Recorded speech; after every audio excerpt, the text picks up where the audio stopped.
Hey everyone! Welcome back to Speak English with Ease and Style, your go-to podcast for learning English and improving your life. I'm Emma. And I'm Liam. Hey Emma, how are you feeling today? I'm feeling great.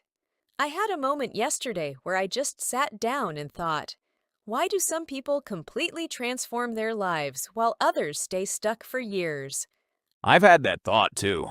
You see someone go from struggling to successful and you wonder, what's their secret? Exactly. Then I started thinking about when I was learning English. At first, it felt impossible. So many words, so many rules. That's so true. When I first started, I kept thinking, if I just knew more words, I'd be fluent. But it wasn't just vocabulary. It was about building habits and changing my mindset. And that's when it hit me. Life is the same way. Big changes don't happen overnight. It's not about one huge decision. It's about the little changes we make every day. And that's exactly what we're talking about today, how to change your life. We'll share practical ideas, real examples, and useful English vocabulary. So whether you're learning English or trying to make a positive change, this episode is for you. Let's dive in. So Emma, why do you think so many people struggle to change? I think change is hard. It's uncomfortable, and our brains are wired to avoid discomfort. Let's talk about the common reasons people feel stuck.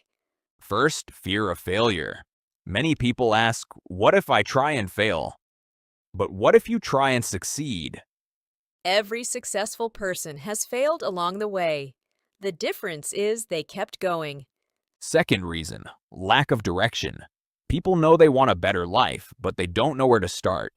They think they need a perfect plan before taking action. So they wait, and waiting turns into months or years.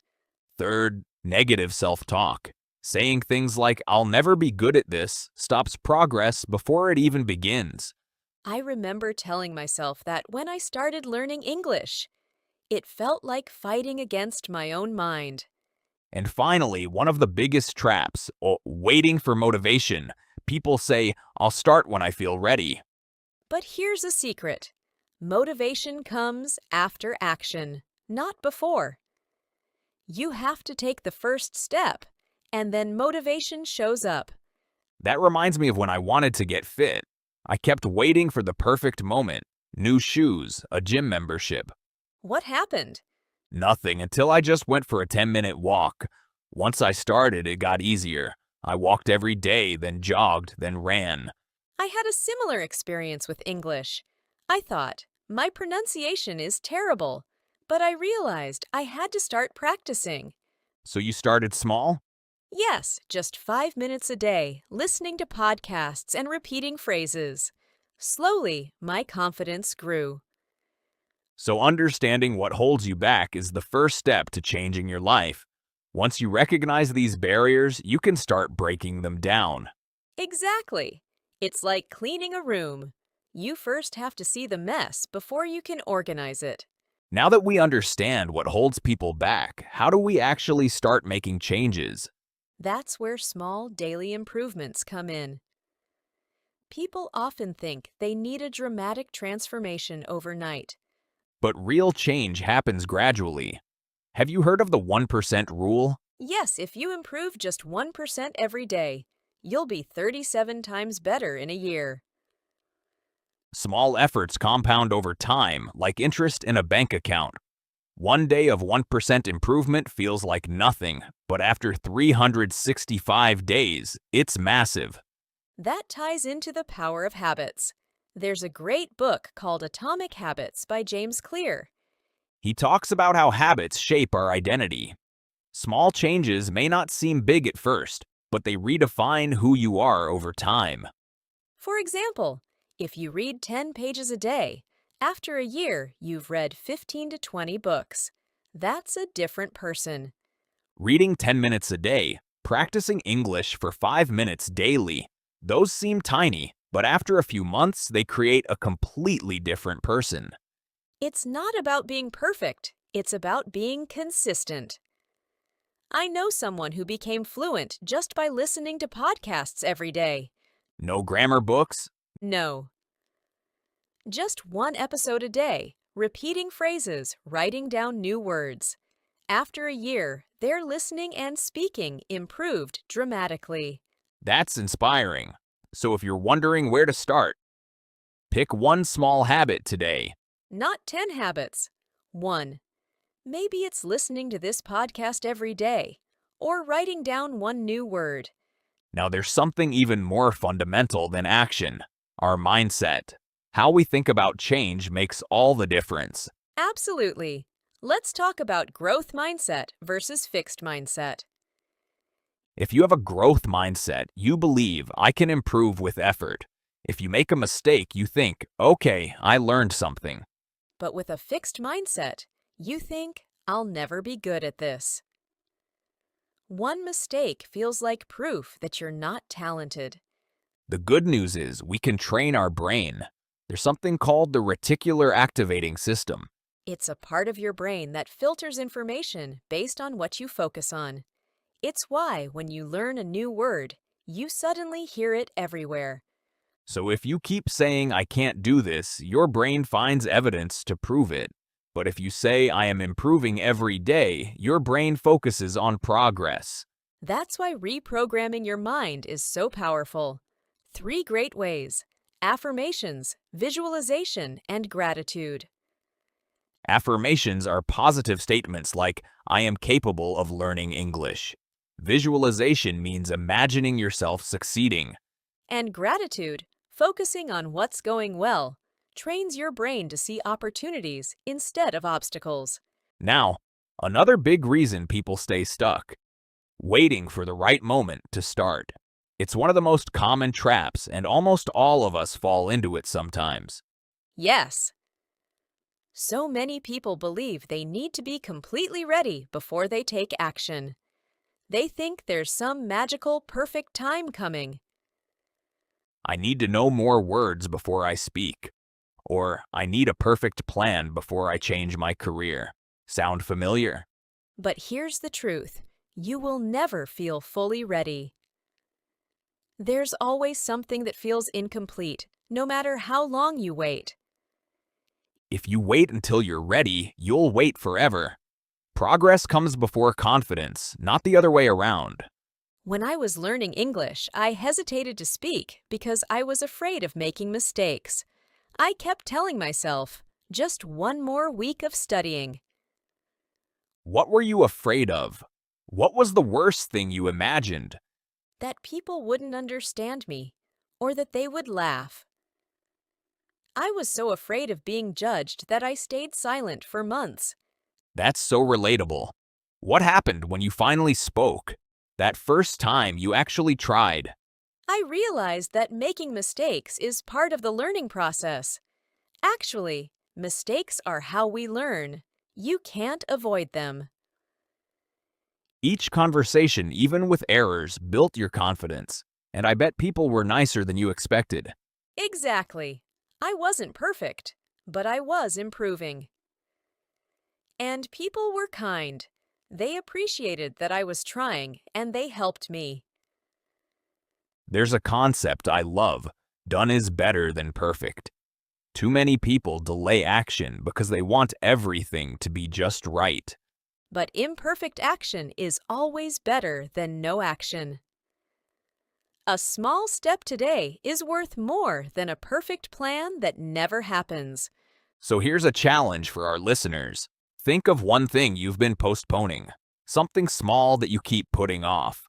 It could be practicing English, starting a workout, or even reaching out to someone for help. Then take one small step today. Not tomorrow, not next week, today, right after this episode. Just one tiny step. Because action leads to momentum, and momentum leads to confidence. Once you start moving, it gets easier. When you take action, you prove to yourself that you can do it. That builds belief, and belief leads to more action. It's a positive cycle. So don't wait for the perfect moment. Make today the day you start, even if it's just 5 minutes. Speaking of taking action, have you noticed how much our surroundings shape our habits? I've been thinking about this a lot lately. Absolutely. It's not just what we do, but who we surround ourselves with and what we consume every day. When I'm around positive people, I feel motivated and energized. When I'm around negative people, I feel drained and stuck. There's a famous saying, you are the average of the 5 people you spend the most time with. Think about that for a second. If you're surrounded by unmotivated people, it's hard to stay motivated. Their energy affects you more than you realize. But if you're around goal-driven individuals, their habits rub off on you. You start thinking like them and acting like them. So how can we create a better environment? First, follow inspirational people, authors, speakers, or social media accounts that lift you up. The content you consume every day shapes your thoughts. If you follow accounts that inspire you, you'll feel more motivated automatically. Second, join online learning communities. There are groups for English learners, book clubs, and personal development, all free. When you're part of a community that values growth, you naturally start improving too. You share struggles and celebrate wins together. And third, reduce exposure to negativity. Limit time with people who constantly complain, gossip, or bring you down. Cut down on negative news and social media that drain your energy. You don't have to cut people off completely, but you can set boundaries. I remember when I was learning English, I felt stuck until I joined an online group. Suddenly, I had people to practice with and celebrate progress. When you felt like giving up, someone would encourage you. That's the power of being in the right environment. That made all the difference. The right environment creates momentum, and momentum keeps you going even on hard days. It's like planting a seed. Good soil, water, sunlight, it grows. Dark, dry place, it won't. Your environment is your soil. So think about the 5 people you spend the most time with. Are they helping you grow, or are they holding you back? If they're not pushing you to be better, maybe it's time to make adjustments. Surround yourself with people who inspire and uplift you. Your environment is not something that just happens to you. You can shape it. You can choose what you watch, what you listen to, who you talk to. You know, Emma, we've said a lot of powerful things today. But let's be honest, knowing these ideas is one thing, actually using them is another. That's so true. I think one reason people struggle is they try to change too much at once. They hear all this and want to fix everything overnight. And then they feel overwhelmed and give up. So what's the solution? Start with one thing. Just one small habit. Like we said earlier, not 10 habits, just one. Right. And I think another thing is that people expect to feel motivated all the time. But motivation comes and goes. Exactly. That's why relying on motivation doesn't work. You need a system, not just feelings. So let's make this really practical. Imagine someone listening right now. Let's call her Anna. She's been learning English for a while but feels stuck. What would you tell her? I'd ask her, what's one tiny action you can take today? Something so small it feels almost silly. Like what? Like listening to one podcast episode while making breakfast. Or writing down 3 new words. Or saying one sentence out loud. That's it? Just one sentence? Yes, and then do it again tomorrow. And the next day. That's how habits are built. Not by doing a lot once, but by doing a little often. I love that. What about mindset?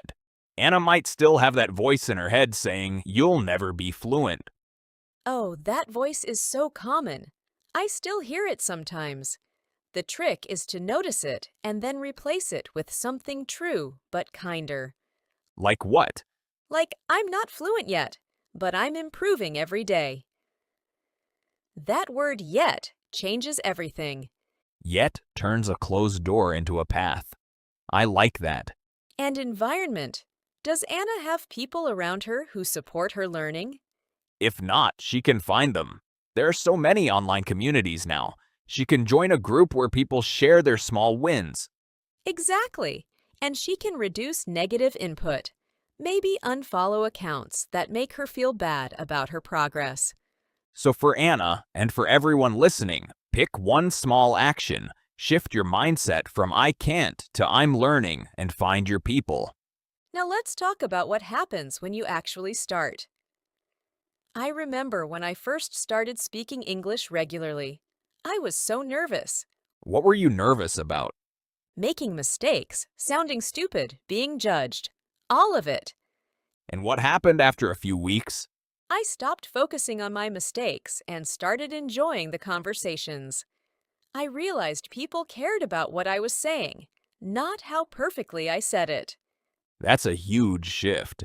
And it happens naturally when you keep showing up. Right? The beginning is always the hardest part.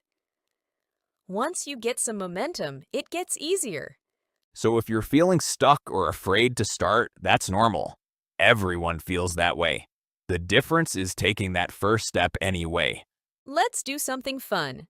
I'll share a small change I'm making this week, and you share yours. Okay, you go first. I've been wanting to read more in English, but I always say I don't have time. So I'm going to read just 5 pages every morning before checking my phone. That's a great one. It replaces a bad habit with a good one. Mine is related to health. I'm going to take a 10-minute walk after lunch instead of sitting at my desk. Simple but powerful. And listeners, what's one small change you're making? We'd genuinely love to know. You can leave a comment or send us a message. It helps us create better episodes and it might inspire someone else. Now, before we wrap up, let's quickly go over some of the key vocabulary we used today, just to reinforce it. Good idea. We talked about fear of failure. That's when you're afraid to try because you might not succeed. Negative self-talk. Those critical thoughts we say to ourselves, like, I'm not good enough. Growth mindset. The belief that you can improve with effort and practice. Momentum. The force that keeps you moving forward once you've started. And environment. The people and things around you that influence your behavior. These words aren't just vocabulary. They represent ideas that can actually change your life. Exactly. And if you use them in your own conversations, you'll not only remember them better, but also feel more confident expressing yourself. Now let's bring it back to where we started. We asked why some people transform their lives while others stay stuck. And we've seen it's not about luck or talent. It's about small daily actions, training your mindset, and shaping your environment. You don't need a perfect plan. You don't need to feel ready. You just need to start. And if you stumble, and you will, because we all do, you just start again. That's not failure. That's practice. So here's our final challenge. Think back to the one thing you've been postponing, the thing that came to mind earlier. Now commit to one tiny action toward it. Not a huge project, just one small step. Maybe it's opening that English book and reading one page. Maybe it's sending that email. Maybe it's saying hello in English to a colleague. Whatever it is, do it today. Not tomorrow. Not when you feel ready. Today. And remember, every expert was once a beginner. Every fluent speaker once struggled with their first words. You are capable of more than you think.